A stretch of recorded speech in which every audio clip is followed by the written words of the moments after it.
Assalamualaikum warahmatullahi wabarakatuh. Perkenalkan, nama saya Salsabila Molinda dengan NPM 22.1038.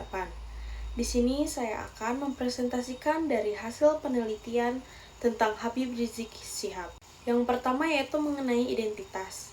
Nama lengkapnya yaitu Al-Habib Muhammad Rizik bin Hussein Syihab. Tempat tanggal lahir Jakarta 24 Agustus 1965. Kemudian beliau yaitu keturunan orang Arab, yang dimana keturunan Yaman atau Hadramaut, yang memiliki sanad ke Nabi Muhammad SAW. Status keluarganya yaitu beliau merupakan anak tunggal. Untuk selanjutnya yaitu mengenai latar belakang keluarga dan juga pendidikannya. Ayahnya ini merupakan seorang pendiri Gerakan Pandu Arab Indonesia yang didirikan pada tahun 1937. Kemudian tidak dididik di pesantren, akan tetapi sejak berusia 4 tahun sudah rajin mengaji di masjid-masjid. Kemudian latar pendidikannya itu beliau sekolah dasar di Sekolah Islamic Village Tangerang. Kemudian melanjutkan SMP Penjompongan di Jakarta Pusat, lalu melanjutkan pendidikan SMA-nya lokasinya di Jakarta. Kemudian beliau setelah lulus SMA, beliau lanjut pada diploma bahasa Arab di Arab Saudi, kemudian sarjana S1 di King Saudi University, yaitu tepatnya di Arab Saudi, dengan predikat cum laude selama 4 tahun. Kemudian beliau juga memiliki gelar sarjana pendidikan hukum Islam di King of Saud University di Riyadh. Kemudian pasca sarjana di studi Islam di Universitas Antarbangsa, yaitu di Malaysia selama 1 tahun. Kemudian untuk selanjutnya itu ada karir dan aktivitas. Pada profesi awalnya, setelah lulus kuliah di Arab Saudi, beliau kembali ke Indonesia dan mengajar di salah satu SMA.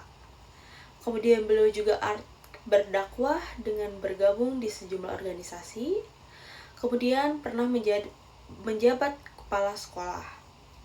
Lalu untuk selanjutnya yaitu pendiri dan kepemimpinan FPI, yaitu mendirikan Front Pembela Islam atau bisa disebut FPI pada 17 Agustus 1998 di Pesantren Al-Ulum, yaitu di Kampung Utan, Ciputat, Tangerang Selatan. Kemudian beliau juga dikenal sebagai pemimpin atau imam besar organisasi Front Pembela Islam atau FPI.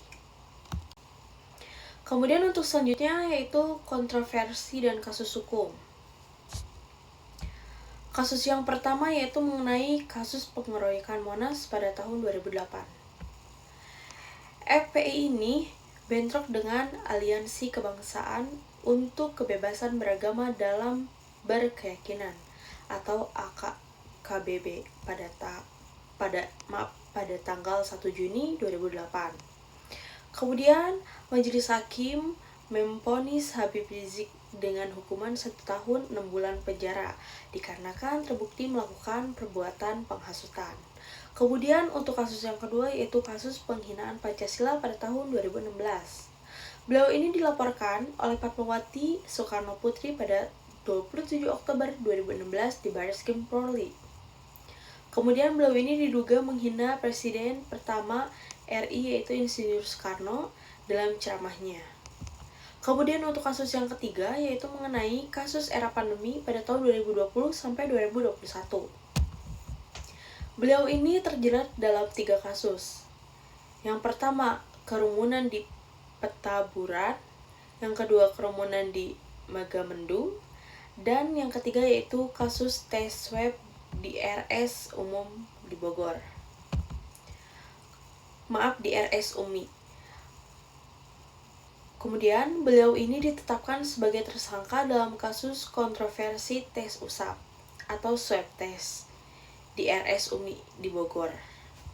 Kemudian untuk selanjutnya ini ada aksi 411 dan 212, yang dimana FPI ini menjadi salah satu organisasi penggerak dalam aksi 4 November 2016 dan juga 2 Desember 2016. Kemudian status hukum terkini yaitu beliau ini bebas murni per tanggal 10 Juni 2024 sejak Juli 2022 berstatus bebas bersyarat.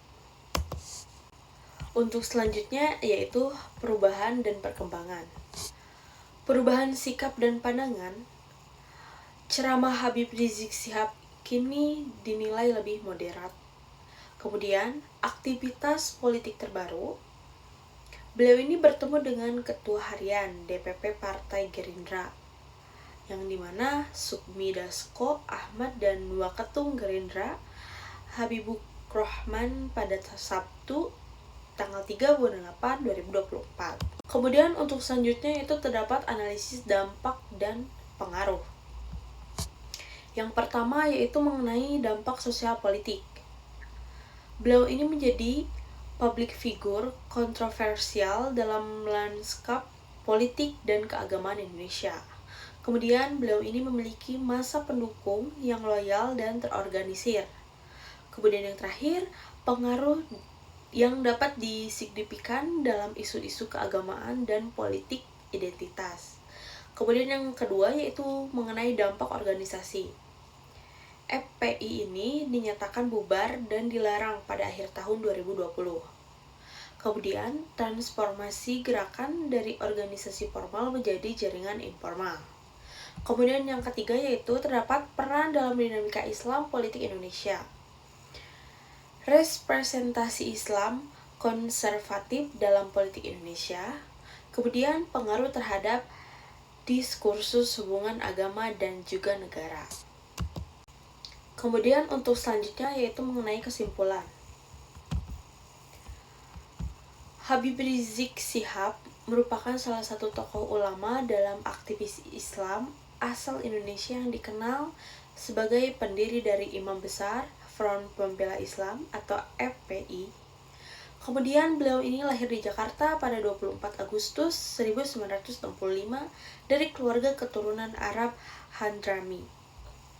Ia juga menempuh pendidikan tinggi di Arab Saudi dan juga di Malaysia, dengan latar belakang pendidikan hukum Islam dan studi keislaman. Karirnya ini dimulai sebagai pendidik dan pendakwah.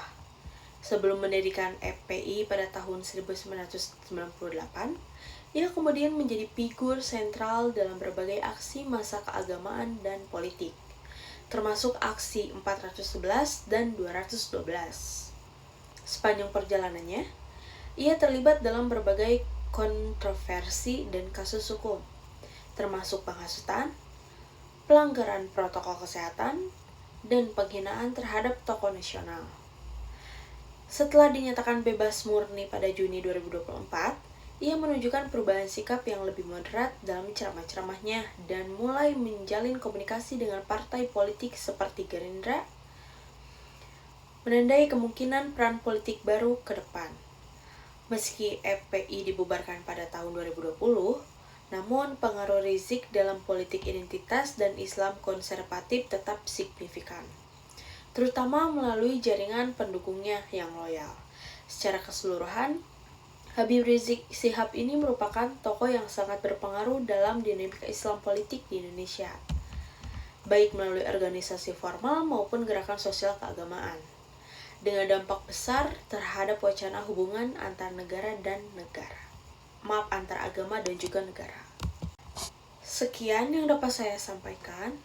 Mohon maaf apabila masih ada kekurangan ataupun kesalahan dalam penyampaian kata. Wabillahi taufiq wal hidayah. Wassalamualaikum warahmatullahi wabarakatuh.